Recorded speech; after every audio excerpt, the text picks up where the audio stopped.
आज रेसलिंग की दुनिया से कुछ इंपॉर्टेंट खबरें हैं, लेकिन स्टार्ट करेंगे बिग एंड शॉकिंग वन से। दोस्तों, गोल्डबर्ग को लेके प्लान बन रहा था कि वो क्राउन ज्वेल में Gunther versus Cody Rhodes match में इंटरफेरेंस करेंगे, जिसकी वजह से गुंथर इस क्राउन ज्वेल टाइटल को हार जाएंगे और फिर आगे आने वाले किसी भी मेजर पेपर व्यू में हमें गुंथर वर्सेस गोल्डबर्ग मैच देखने को मिल सकता है। लेकिन अभी की रिपोर्ट्स के मुताबिक WWE ने गोल्डबर्ग का क्राउन ज्वेल में जाना और इंटरफेरेंस करना कैंसिल कर दिया है। तो ये बहुत ही डिसअपॉइंटिंग एंड शॉकिंग न्यूज़ है गोल्डबर्ग के फैंस के लिए, but I think Goldberg fans को डिसअपॉइंट नहीं होना चाहिए। क्राउन ज्वेल के बाद गुंथर दो हाथ कर सकते हैं डेमियन प्रीस्ट के साथ, उसके बाद डोमिनिक मिस्टीरियो का भी वर्ल्ड टाइटल शॉट बन रहा है। तो शायद इस फ्यूड के बाद हमें गोल्डबर्ग देखने को मिले, क्योंकि आगे आने वाले पेपर व्यूज़ में रेसलमेनिया और रॉयल रंबल भी हैं और ये ऐसे मौके हैं जहाँ पे WWE के बड़े स्टार्स की ज़रूरत होती है। पर ये बात की बातें हैं, लेकिन अभी की जो करंट न्यूज़ बन रही है उसके मुताबिक WWE ने ऑफ बटन दबा दिया है गोल्डबर्ग के लिए for the crown jewel 2024। Next एक और बहुत बड़ी और शॉकिंग न्यूज़ है। रिया रिप्ली खून में लथपथ बड़े ही गंदे तरीके से इंजर्ड हो चुकी है और इनको इंजर्ड किया है इनके ही दुश्मन लिव मॉर्गन और रक्वेल रॉड्रिगेज ने। आज NXT शो हुआ है और इस NXT शो के अंदर रिया रिप्ली के ऊपर वार किए गए हैं बेसबॉल बैट के साथ by Raquel Rodriguez and Liv Morgan. तो जब गिरी हुई मम्मी के ऊपर कैमरा पड़ा तो इनका पूरा फेस ही खून में लथपथ था और इसके अलावा फ्लोर के ऊपर भी कुछ खून गिरा हुआ था। ये सब मामला हुआ है NXT के पार्किंग एरिया में। एक तो ये इतना डेंजरस एरिया है कि यहाँ पे कोई ना कोई कांड होता ही रहता है।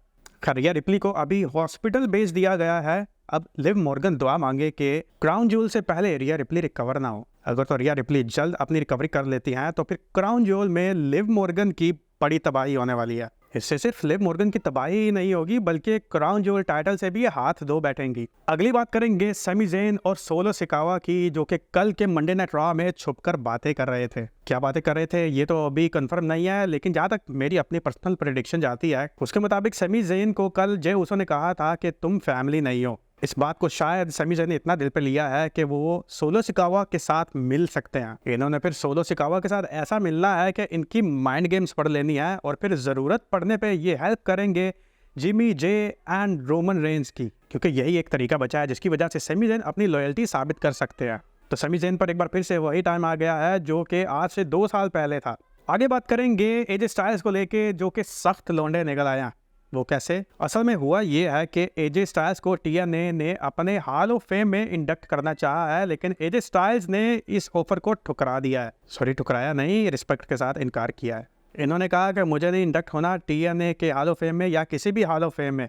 उसकी वजह यह है कि मैं अभी भी एक एक्टिव सुपरस्टार हूँ, इसलिए मुझे किसी भी ऐसी ऑफर की ज़रूरत नहीं है। जब मेरा टाइम आएगा, जब मैं रेसलिंग छोड़ूंगा, तब इन मामलात की तरफ आएंगे। फिलहाल अभी मैं जवान हूँ, तो आई विल कंटिन्यू रेसलिंग और इसके अलावा कुछ भी नहीं। ये इनका ट्वीट देखें, I am still an active wrestler, I hope I made the decision not to go into the TNA hall of fame, not WWE.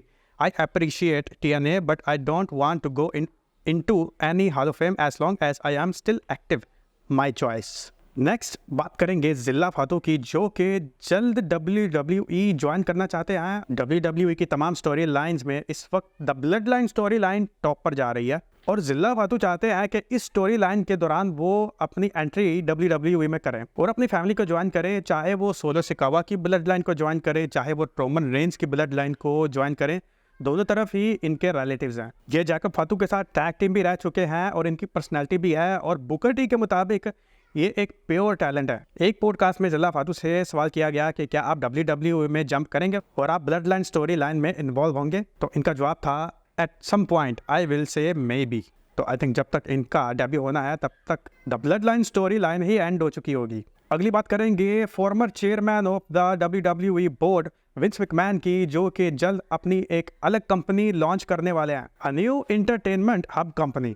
लेकिन इस कंपनी में कुछ भी ऐसा नहीं है जो कि WWE के साथ मिलता जुलता हो। दिस इज कम्प्लीटली चेंज्ड, क्योंकि इसमें फिल्म और टेलीविजन प्रोडक्शन होगी। विंस मैकमैन के साथ कुछ फॉर्मर WWE स्टाफ भी इनके साथ काम करेगा और इस कंपनी का हेड ऑफिस होगा लॉस एंजलिस कैलिफोर्निया में। भाई, विंस मैकमैन ने चाहे जितने भी कांड किए हैं, लेकिन ये कभी आराम से बैठने वाले नहीं हैं। 80+ एज में भी अपने काम जारी रखे हुए हैं। बहुत टाइम पहले इन्होंने WWE की कंपनी शुरू की थी और आज देखें ये किस लेवल पे हैं और अब ये न्यू कंपनी लॉन्च करने जा रहे हैं। तो क्या पता कि आने वाले फ्यूचर टाइम में ये कंपनी भी उस लेवल पे आ जाए जहाँ पे आज WWE खड़ी है। डोमिनिक मिस्टीरियो ने हमेशा ऐसा ही कुछ ना कुछ बोला है कि सुनने वाले को ज़रूर गुस्सा आ जाता है, लेकिन बहुत अरसे बाद इन्होंने कुछ अच्छा बोला है। इन्होंने कहा कि WWE के तमाम रास्तों में मेरे मेंटर रहे हैं the Viper Randy Orton. Dominik Mysterio ने कहा कि जब मैंने अपने फादर रे मिस्टीरियो के ऊपर अटैक किया था तो सबसे पहला टेक्स्ट रेंडी ऑर्टन का ही आया था। वो टेक्स्ट कुछ ऐसा था, हैक किया, एंजॉय द राइड किड। तो पहली बार इन्होंने आई थिंक किसी की तारीफ की है अच्छे अल्फाज में। मेरे ख्याल में एक फैक्शन होनी चाहिए जिसमें रेंडी ऑर्टन के साथ साथ डोमिनिक मिस्टीरियो हो और तीसरे बंदे हो ऑस्टिन थ्योरी। रेंडी ऑर्टन फिर इन दोनों को ऊपर के लेवल पर लेकर आ सकते हैं, जैसे ये खुद एवोल्यूशन से निकलकर एक बड़ा स्टार बन गए थे। तो ये था आज का वीडियो। आपकी इस सब के बारे में क्या राय है कमेंट बॉक्स में ज़रूर शेयर कीजिए। मिलते हैं अगले वीडियो में। सी यू नेक्स्ट टाइम।